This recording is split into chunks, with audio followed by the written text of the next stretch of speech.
প্রাচীনকালের এক গ্রাম, সবুজে ঘেরা চারিদিক।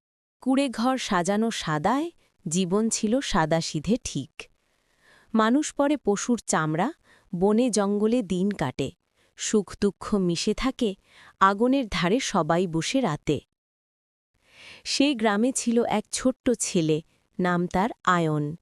চোখে ছিল স্বপ্নের আলো, কৌতূহলে ভরা মন। আগুনের পাশে বসে সে দেখে, বড়রা শেখায় কাজ। পাথরে ঘষে আগুন জ্বালায়, শেখায় জীবনের সাজ। একদিন নদীর ধারে হাঁটতে গিয়ে পেল সে রতন। রোদের আলোয় ঝলমল করে উঠল সে পাথরক্ষণ।